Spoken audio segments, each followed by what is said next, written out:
Բարի երեկո հարգելի հեռուստադիտող, եթերում Ռևոլյուցիան է։ Ասում են, որ ամբողջ աշխարհում ֆուտբոլը եւ քաղաքականությունը կապված են միմյանց հետ։ Իսկ որքանով է Հայաստանում սպորտը ընդհանրապես եւ ֆուտբոլը մասնավորապես կապված քաղաքականության հետ։ Ֆուտբոլի քաղաքականության եւ Հայաստանում տեղի ունեցող տարբեր իրադարձությունների շուրջ այսօր մեր տաղավարում կզրուցենք Հայաստանի ֆուտբոլի ֆեդերացիայի նախագահ, ազգային ժողովի նախկին պատգամավոր Ռուբեն Հայրապետյանի հետ։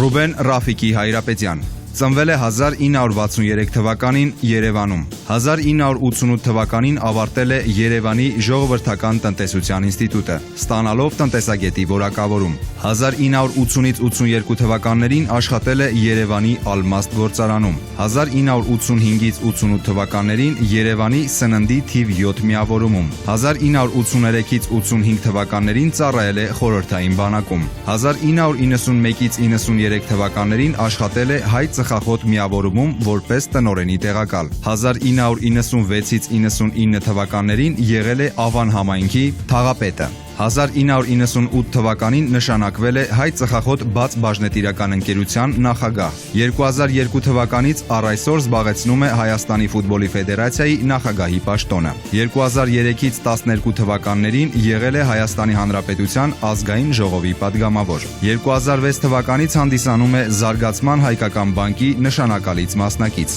իսկ 2013 թվականի մայիսին ընտրվել է բանկի տնօրենների խորհրդի անդամ, իսկ հունիսին տնօրենների խորհրդի նախագահ, ամուսնացած է, ունի 3 երեխա։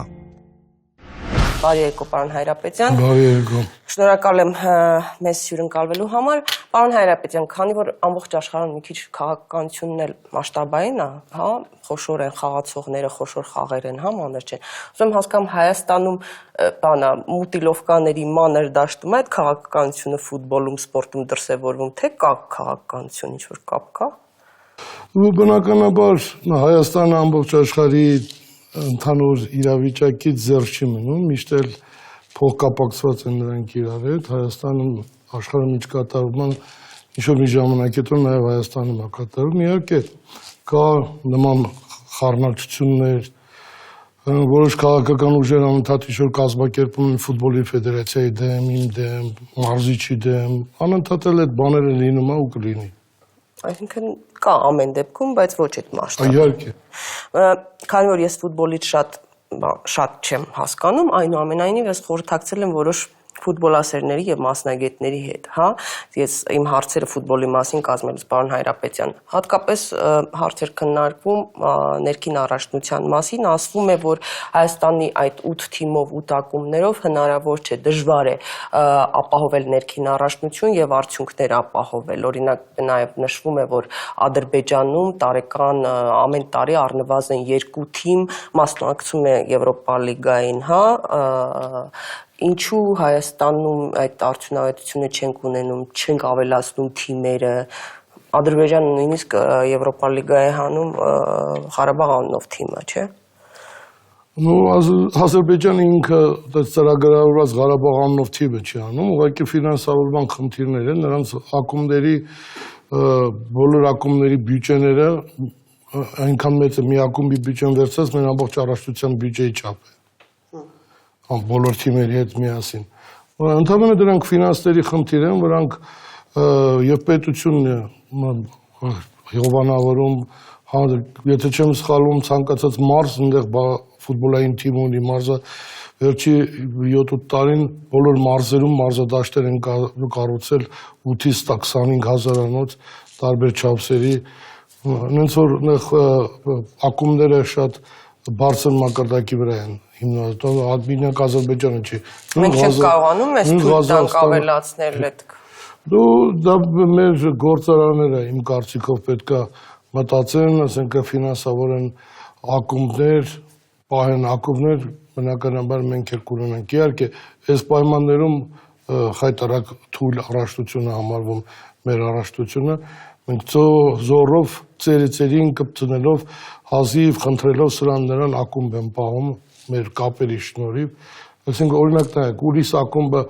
եթե չլիներ այս տարի իր բարձր որակով առաջնությունում ինտրիգա ավելի մեծացրեց եւ ավելի հետաքրքրացրեց առաջնությունը համեմատաբար, քանի որ հայտնվեց փոքր ավելի ուժեղ ակումբ։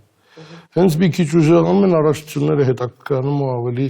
որակյալ։ Պարոն Հայրապետյան, ձեզ մեղադրում են, օրինակ, խտրականություն եք դնում թիմերի միջև, որ ըստ ձեզ մենակ փյունիկցիք են համապատասխանում հավաքականին, որ իրենք են արժանի միայն հավաքականին։ Բան չունեմ ասելու, իրականում կարող է նման մեղադրանքներ արժանացնել։ Ես ցանկացած ժամանակ պատրաստ եմ Փյունիկ ակումբը նվիրել այն մարդուն, որ կպահի։ Հիմա ձերն է, թե Սամվել Ալեքսանյանին է։ Փյունիկ ակումբը իմ որդուն է։ Հա։ Ցանկացած ժամանակ կարող եմ հենց ուղղակի այնպես տվիրել իրենց այդ ակումբը, թողան պահեմ։ Փյունիկ ակումբի խնդիրը նա է, որ հենց ազգային հավաքականի ֆուտբոլիստներ առաջա պատրաստի եւ ներկայացնի ազգային հավաքականը։ Չլիներ Փյունիկ ակումբը, բայց հələ այդ ազգային հավաքականը խորը նայեք, տեսեք ազգային հավաքականը մենք ընդհանրապես կունենանք ու կխոսենք ազգային հավաքականի մասին։ Սա մեկ, երկրորդը իսկ կարող են ինձ ասել են ֆուտբոլիստերի անունները, որոնք արժանի են եւ չեն հրավիրում ազգային հավաքական։ Այդ բոլորը ինձ մեղադրում է։ Բազմաթիվ անգամ ես ասում, տվեք այդ ֆուտբոլիստների անունը, որը ավելի ուժեղ են, քան Փյունիկի ֆուտբոլիստերը։ Թող մեկը դա։ Պարոն Հայրապետյան, օրինակ նաև տարբեր մամուլում դուք ինքներդ եք կարդացել, վստահ եմ, որ հավաքականի ֆուտբոլիստները եւ ընդհանրապես մեր ֆուտբոլիստները վախենում են ֆեդերացիայի նախագահից, ու ասենք sense մեկնաբանություն են անում։ Ոնց կարող է ֆուտբոլիստը լավ խաղալ, եթե վախենում է ֆեդերացիայի նախագահից։ Հնարավոր է թե չէ։ Իսկ ով է դա տենց ասում։ Ասում են։ Իսկ որ հավաքականը լավ էր խաղում։ Հա։ Այդ ժամանակ ֆուտբոլ ֆեդերացիայի նախագահից վախենում էին։ Վախից էին երևի լավ խաղում։ Դե դու վախից անընդհատ լավ խաղան։ Անընդհատ որ լավ խաղան, օրինակ Պորտուգալիայի նման խայտարակ ֆուտբոլ չխաղան։ Ձեր մարզիչը ասեց Պորտուգալիայի ֆեդերացիան է մեղավոր։ Ինչ մարզիչը գիտեք ինչ։ Քննադատությունը միշտ լավ բան է։ Քննադատությունը օգտվում է մարդուն ընդունեց ինքը, որ եկավ ձեր դիտողությունները։ Ինքը ընդունել են եւ ինքը ասում է ընդունել է, ասում մեղավոր ես եմ, ես կարգավոր եմ ամեն ինչ։ Պարոն Հայրապետյան, մի առիթով ասեցիք նաև, որ շատ թանկ է նորմալ։ Բայց թրանկ են փախնել, վախենալը։ Ասենց պանցիկ չավարտեցին։ Ես ասում եմ, օրինակ, որ մեր երկրի ֆուտբոլասերները դու գուր աղջիկ լինի, թեկուզ վախենալու, բայց բոլոր խաղերը հաղթեն։ Դե վախը լավ բան չի։ Իհարկե վատ բան է, բայց դու վախենալու վախ։ Դե օրինակ ասում են կպատժեք եւ այլն, հա, վատ խաղալու համար կպատժեք։ Նշանակում կպատժեք։ Ախր ծիծաղալի է մի քիչ։ Դորտմունդի Բորուսիայի ֆուտբոլիստ Հենրիկ Մխիթարյանին, որը կայացված մարդ է,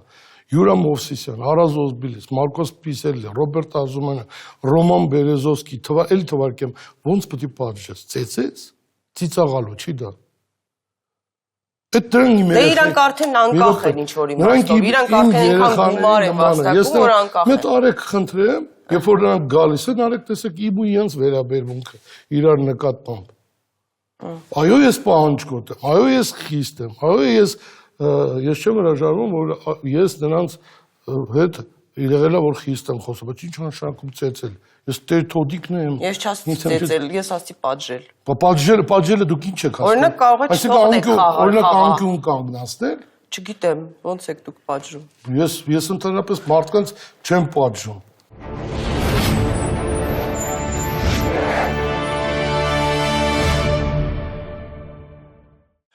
Պարոն Հայրապետյան,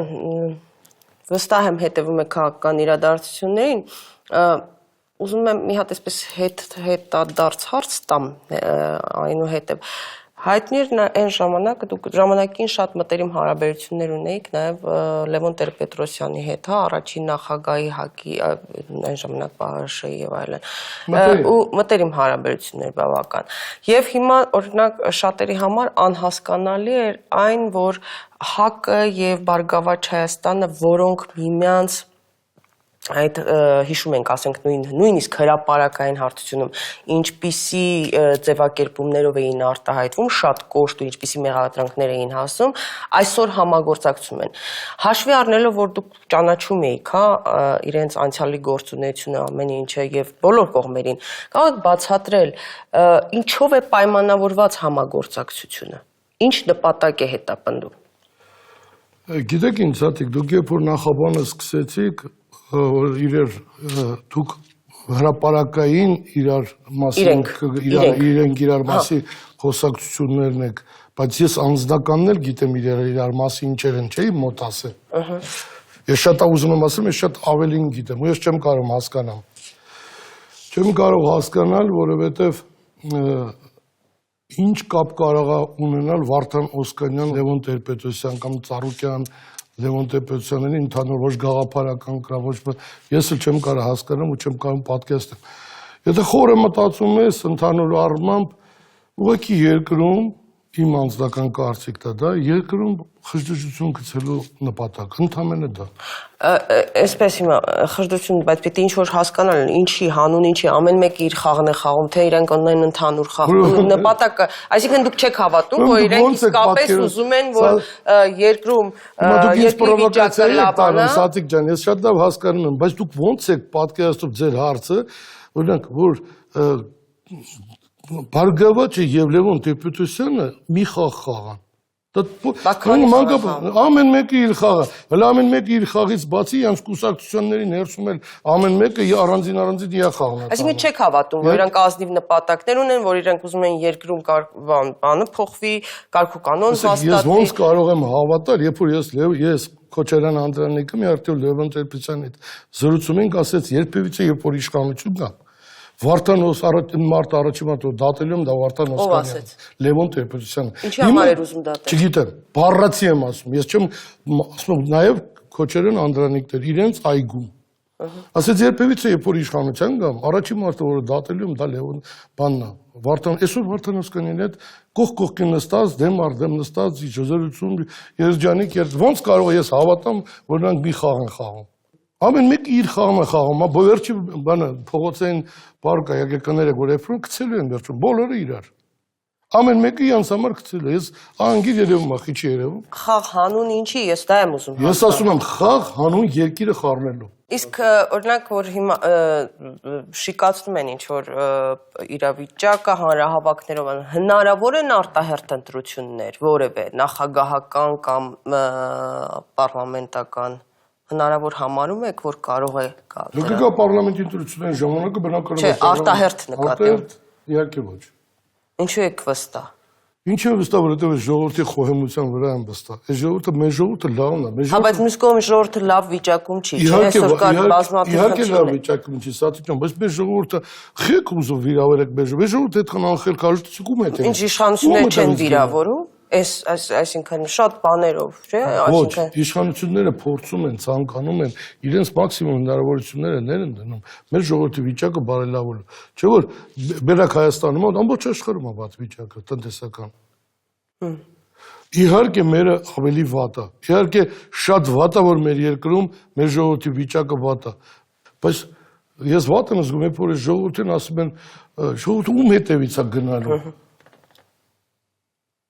Այդ ուժել այդքան մենք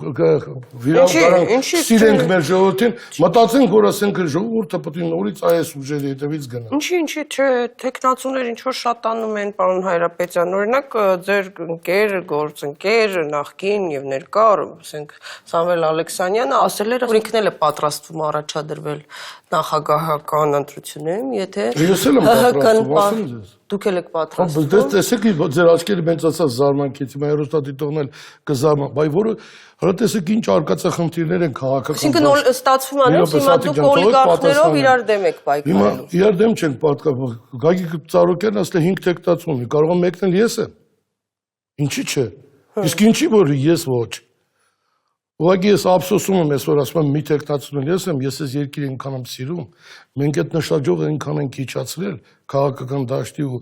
այո ինչի՞ չէ, եթե այս արկածախնդիրները ցանկանում են Ալեքսանդր Սամվելը հաստատ կարա։ Գոնե յա կյանքով փորձով ապացուցել է, որ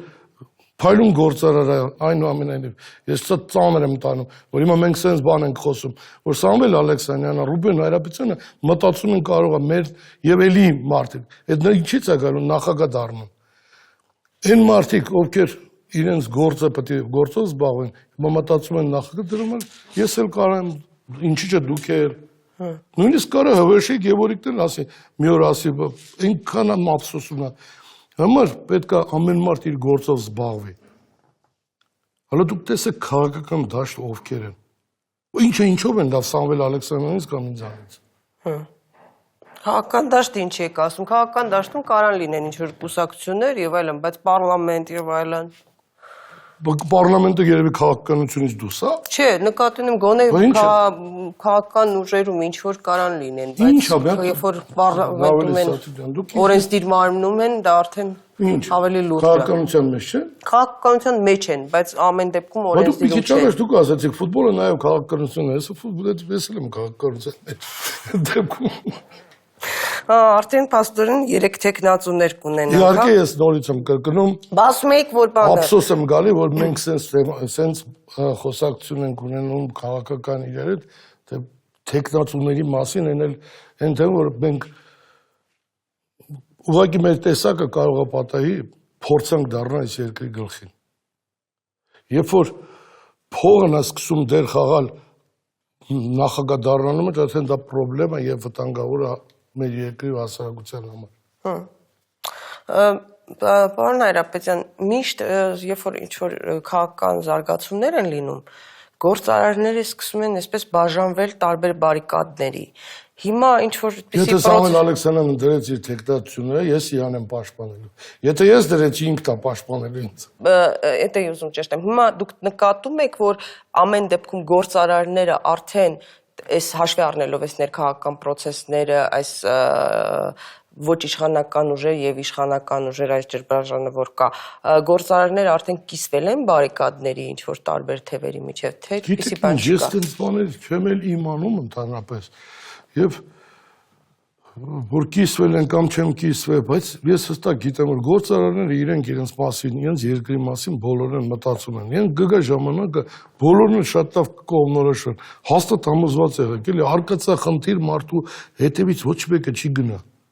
Վերջը գտ գործարարները խելք ունեն, էլի։ Այ հիմա որ ասում եք արկածախնդրություն, ես ունեմ հասկանում։ Միշտ ասում են, երբ որ գործարարը քաղաքականության մեջ է մտնում, իր ամբիցիաները մեծանում են, այնուամենայնիվ վախ ունի, որ իշխանությունը կարող է ինչ-որ քայլ ձեռնարկել եւ իրենք կորցնեն շատ բան, այսինքն իրենք կորցնելու վախ ունեն։ Միշտ մտածում են, որ գործարարը մինչեւ վերջ չի գնա։ Կա այդպիսի բան այս դեպքում։ Գիտեք ինչ, ես օրինակ գործարարը Տեսեք օրինակ կներեք, ժառանգությունը, ՀԱԿ-ը ասում են, մենք պահանջում ենք Սերժ Սարգսյանի հրաժարականը, իսկ օրինակ Բարգավաճ Հայաստանը չի ասում։ Ում հրաժարականն ասում, հրաժարականները, Չէ, ասում է բան, արտահերթ ընտրություններ, Երեք հեռուստացույցով նայում էի Հովհաննեսյան Հովիկ էր, երբ որ ես Սաթիկ ջան նստում եմ մի բան ձեր դիմաց եւ դուք ինձ մի բան ասում եք ու ես լռում եմ, չեմ պատասխանում կամ չեմ հակադարձում, նշանակում համաձայն եմ ձեր ասածին։ Դա ինչ չի։ Եթե դուք ինչ որ մի թեմա մի բան ասում եք ու ես իմ ցեն չբանում, նշանակում համաձայն եմ։ Դե կարող է վախենում են, համաձայնում են։ Բավախոտ մարդը ինչ գործ ունի իշխանության հետ։ Չէ՞ որ պետությունը, դա պետական ղեկավարումը, դա պետք է նայել համարձակ, պետք է լինել ազնիվ։ Չէ, բայց գործարարը կգնա, կարող է գնալ այդ քայլին, ասենք, տեսեք, չեն ասում իրենք այնուամենայնիվ, խուսափում են, ի՞նչն է դա։ Ինձ ա վերաբերում, եթե ես իմ տեխնատությունը դնեմ Չէ, ձեր տեխնատությունը դնելուն չի վերաբերվում։ Կա այսպիսի բան, որ ես իմ տեղը կար, ես որ մի բան դնեմ, գործարարը միշտ կորցնելու բան ունի, Ես եմ գործարար։ Կոնկրետ ինձ եթե վերաբերվի, ես եթե միտեղ դնեմ, ինձ ոչ մեկը չի կարող վախացնի ու անել դա։ Բայց ինչ եք կասկածում, որ ուրիշը կարա անի։ Ես կասեցի կասկածում եմ։ Ես դες բան ասել եմ։ Ես չգիտեմ, կարող են թե չեն կա։ Եթե մարդը ասում է պետք է խոսքը մինչև վերջ պահի, քեսից չպետք է փոխվի։ Եթե տղամարդը այդքան համարձակա, ինչ մի բանի մեջ մտնում, ապա պետք է մինչև վերջ գնա։ Հիմա գործարար կլի թե ինչ, ձեզ խիա թվում այդ գործարարները այս երկիրը չեն սիրում։ Գործարարը պետք է զբաղվի գործարարությամբ։ Հենց գործարարը մտնում է քաղաքական դաշտ, առավել եւս գլոբալ, շատ ավելի մեծ, քան պատգամավորական մանդատն է, դա շատ վտանգավոր է երկրի անվտանգության համար։ Դուք էլ եք գործարար եւ մանդատով։ ես երբևիցե ասել եմ, որ ես փայլուն падգամավոր եմ, իմ падգամավոր եղած եմ։ Երբևիցե ասել եմ, ես չեմ ասել միշտ, որ դա սխալ է, դա իմ տեղը չի։ Բա ինչի՞։ Ինչը։ Բայց դուս եկա։ Հա, բայց ուրիշ պատճառով դուրս Չէ, եկաք։ գիտեք ինչ, ուրիշ ինչ պատճառ, վախեցա դուս եկա։ Չէ, չվախեցա Առիթեր իմ համար պետք էր եւ ժողովուրդը։ Չէ, չարաբաստիկ դեպքերի պատճառով։ Այո, դուս եք եւ նորմալ։ Բայց ես դրանից առաջ բազմաթիվ անգամ, բազմաթիվ հարցազրույցներ, անձնական զրույցներ ասել եմ, որ դա մեր տեղը չի։ Ասել եմ։ Հա, ասել եք, բայց եղել եք այնտեղ։ Դե գիտեք ինչ, ես կուսակցական եմ նաև, կուսակցությունը որոշել է, ես դեկտատորություն դնեմ, դրել եմ։ Բայց ես ինքս, որ միշտ մտածել եմ, որ դա իմ տեղը չի, եւ արտահայտվել եմ, ու պատերի տակ չեմ ասել, բանը հրապարակորեն ասել եմ, որ այո, մեր տեղը չի, գործարարների գործը չի քաղաքականությամբ զբաղվելը։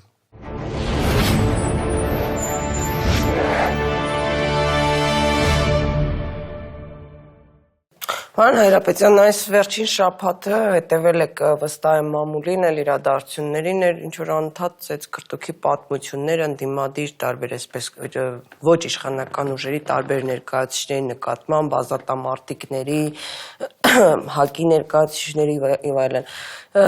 Ինչ որ այս շղթայական կամ այս դեպքերը նախ իրար հետ որևէ կապ ունեն բոլորը, թե ամեն մեկ ինչ որ տարբեր պատմությունության հետ է կապված ձեր կարծիքով, ինչ է սա։ Ես չեմ կարող ասել, իրականում նրանք իրար հետ կապ ունեն, թե չէ, բայց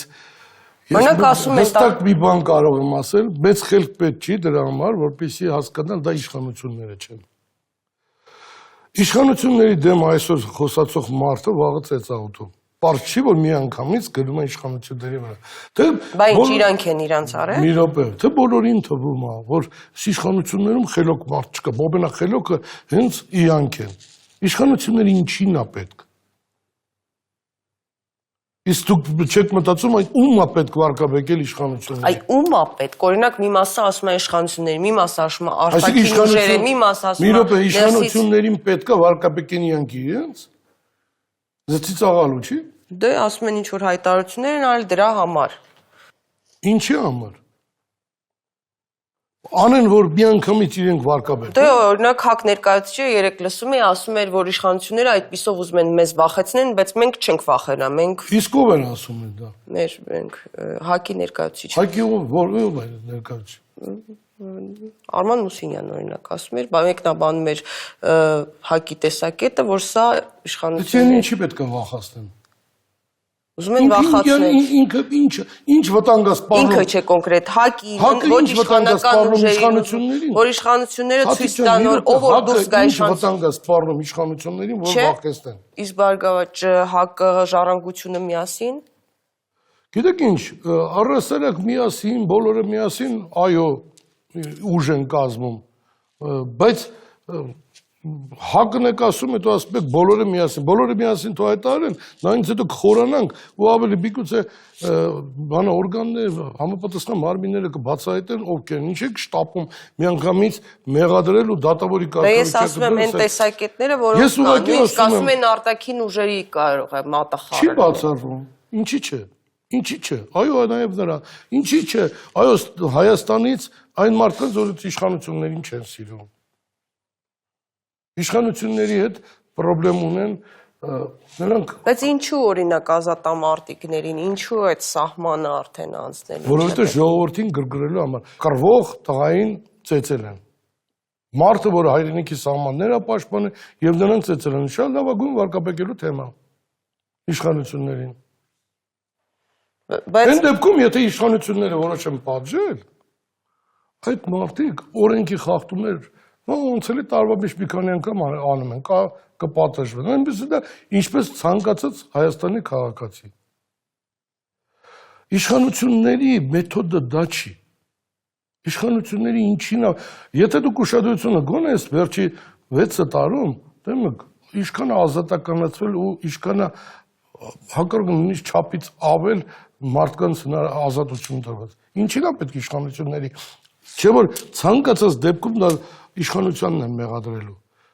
Իշխանությունը անի էլ մեղավոր է, չի էլ անում էլ մեղադրում։ Իշխանությունը այդքան խելք չունի։ Դա ամենախելոք այդ անողներն էին, որ մտածում են ինչ են հասկանալու, որ իրենք ինչ են դավադրություն են կազմակերպում։ Պարոն Հայրապետյան, բայց այնուամենայնիվ ազատամարտիկների նույնիսկ մինչև այս դեպքերը բարձրացրած խնդիրները արդարացի էին, այդ մարդկանց բարձրացրած խնդիրները լուծում պետք է ստանան, թե չէ, կամ այդ խնդիրը կա այսօր։ Գիտեք ինչ,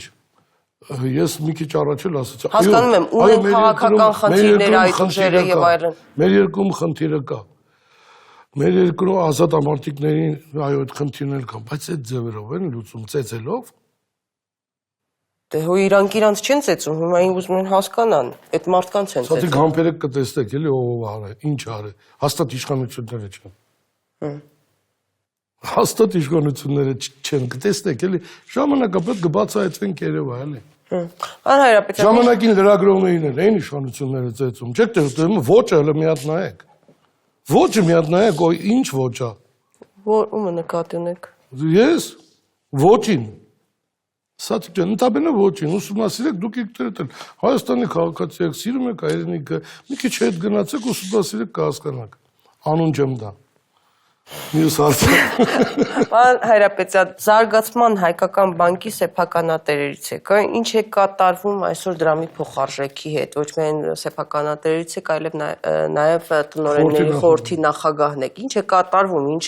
սպասելիքներ կան, ինչ Գիտեք ինչ, ես կարծում եմ անմիջական կապը դա Ռուսաստանի ռուբլու ինֆլյացիայի հետ է կապված եւ չի կարա։ Կարծում եմ, որ դրա հետ է կապված եւ արժեզրկումը գնում է դրանից։ Հիմա այսինքն եթե Ռուսաստանում ավելի վիճակը վատանա, այստեղ անմիջապես անդրադառնալու է եւ մենք որևէ բան չենք կարողանալու անել։ Իհարկե չեն կարող անել, ես կարծում եմ, բայց կարողապատայի բաստագետները ավելի են լավ են տիրապետում ինֆորմացիան։ Ես կարծում եմ, որ մենք անմիջապես կապված ենք Եվրոպայում, Եվրոն անգլում մեր մոտ կուրսը տատանվում է նույններ, ինչ տարբեր մինչև այս ռուբլուի արժեզրկումը եվրոյիններ նույն բանը մենք կապված ենք այն երկրների հետ, ում հետ որ առևտուր ենք անում կամ տնտեսական հարաբերությունների մեջ ենք։ Իսկ Եվրասիական տնտեսական միությունից որպես գործարար եմ արդեն հարցնում, ինչպիսի սպասելիքներ դուք ունեք, ինչ հնարավորություններ է բացելու ձեր կարծիքով։ Ես կարծում եմ հնարավորություն է բացվել մեր գործարարների, արտադրողների համար մեծ շուկա ունենալ եւ լայն հնարավորություններ ճիշտ նոր տեխնոլոգիաներ ներդրումներով մեծ շուկա մտնել եւ լավացնել մեր վիճակը։ Պարոն Հայրապետյան, ասում էին, որ նույնիսկ դա մեկնաբանվում էր, որ դուք մեկուսացել եք, նեղացել եք Երևանից, Հայաստանից նեղացել եք ու գնացել եք Արցախում ապրելու, Շուշիում քանի որ տուն կառուցեցիք, հետո ինֆորմացիա հրապարակվեց, որ նաև հյուրանոց եք ուզում կառուցել Արցախում, հա, նեղացել եք Ումից եմ նեղացել, ես աղջիկ եմ ինչ եմ որ նեղանում, ծացիկ ջան։ Այսինքն, որ ավելի շատ այնտեղ եք լինում։ Տենց բան չի կարանի, այո, ես ինձ Արցախումը շատ ավելի լավ եմ զգում, բայց հետ մի մոռացեք, Արցախն է մեր հայրենիքը։ Դա նպատակային արվեց այնտեղ։ Այո, նպատակային, ես այնտեղ տուն եմ սարքել եւ հաճույքով գնում եմ, շատ լավ եմ զգում, ինձ ապրում եմ դա։ Ամուսնու մեջ մի քանի օր գնում եմ այնտեղ ապրում եմ։ Իսկ որ ասում են նաեւ հյուրանոց եք ուզում կառուցել, այդպիսի բիզնես ծրագիր։ Տենց համալիր է մեծ հյուրանոց ինքը չի կոթեջներ է, ռեստորան է, տենց Իսաբուլա հայտնի տենց տեղ կա Շուշի տակը անտառի մեջ,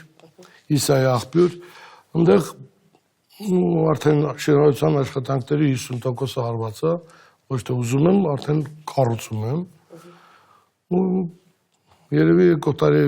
մայիսին չէ, սեպտեմբերին ավարտած։ Հայաստանից քանի գործարար կա, որ այնտեղ տուն է կառուցել կամ որևէ, ասեք, քաղաքականությունից որևէ մեկը կամ Ոչ մենք։ Պետք է կառուցեն ինձ թվում է։ Շուշին լավ ամառանոց տեղ ընդեղ նենց ամառանոցների տեղ է ծաղկած որ բան դեն այդքան արժեքավոր չեն ինչքան ընդեղին է։ Պարոն Հայրապետյան, ուզում եմ հարցնել 2015 թվականից ինչ սպասելիքներ ունեք ֆուտբոլից մեր, հա, դրանից սպասումներ, ինչա կալիքներ։ Ես միշտ էլ Սաթիկ ջան, միշտ էլ ցանկացել եմ եւ մտածում եմ, ուզում եմ մեր հավաքականը խաղափայլուն եւ մեր մասնակցի Եվրոպա 2016-ի ֆինալին։ Դա իմ ամենայն դեպս ցանկությունն ու սպասելիքն է, որ այնուամենայնիվ մենք մեղադրենք Շալանդին մենակ հավաքականին ֆեդերացիային այդքան տենիս չի մեր հավաքականի անհաջող խաղեր, մենք նաև կար օբյեկտիվ պատճառներ։ Միանգամից շարքից դուրս եկան 6 առանցքային ֆուտբոլիստ։ Այսինքն մենք երկու շատ կարևոր խաղ անցկացրել ենք հիմնական առանցքային ֆուտբոլիստների, առանց Յուրամ Օսյան, առանց Արազոս Բիլիս, առանց Հենրիկ Մխիթարյան, առանց Կարլեն Մկրտչյան, առանց Գևորգ Ղազարյան։ Մենք ունեցել ենք այդ խնդիրները նաև, բայց ես չեմ ուզում երբևիցե հիմա մեր ֆուտբոլասերների կամ արդարացնել Պորտուգալիայի հետ խայտարակ վատ խաղը։ Ես դա ասում եմ ոչ թե արդարացնել այդ խաղը։ Ուղղակի ես ուզում եմ ներկայացնել, որ կար նաև օբյեկտիվ պատճառներ։ Փառք Աստծո, Աստված տա մեր ֆուտբոլիստերին, որոնք մեկը վնասած չունենա, լինեն առողջ եւ Ինչ-որ աշխատավարձի բարձրացումներ եւ այլն սպասվում են, չէ՞։ Պարգևատրումներ, հավաքականում աշխատավարձ չեն տալի, հավաքականում տալիս են պարգևատրում։ Պարգևատրումներ տա Աստված մտնեն իրանք Եվրո 2016-ին մասնակցեն։ Եվ վերջին հարցը, որ ես տալիս եմ բոլոր այն հյուրերին, ովքեր առաջին անգամն են լինում, հա, պարոն Հայրապետյան, հարցնում եմ մեղքերի մասին հյուրերիս, ինչ մեղքեր եք գործել, որի պատճառով մենք չենք ապրում այնպիսի երկրում, որի մասին երազում էինք։ Ես։ Հա, խոստովանեք, պարոն Հայրապետյան։ Ու բնականաբար եթե լինեի եկեղեցում, միգուցե խոստովանեի, բայց քանի որ եկեղեցում չեմ, ձեր մոտ եմ, ես Չէ, այսինքն մենք խոսել ենք այսքան տարիներ մեր երազած Հայաստանի մասին, մեր պատկերացրած Հայաստանի մասին, ինչ չեք արել, որ հիմա մտածում եք։ Չեմ արել, ինչ որ չեմ արել։ Ես չեմ գա, իհարկե շատ բան, հետո ես ուզում անես կամ հետո ես մտածում որ այսպես անեի այդ ժամանակը, կոնկրետ բազմաթիվ բաներ կա, կոնկրետ չեմ կարող ինչ։ Բայց ինչ-որ բաների համար զղջում եք։ Իհարկե ոչ։ Տենց բան ես չեմ արել, որ հիմա կարամ զղջեմ։ Շնորհակալ եմ պարոն Հայրապետյան, կարծում եմ շատ անկեղծ զրույցի համար, կհանդիպենք հարգելի հեռուստադիտող, կհանդիպենք հաջորդ կիրակի։ Ես եմ շնորհակալ, Ռավերկյան։ Շնորհակալ։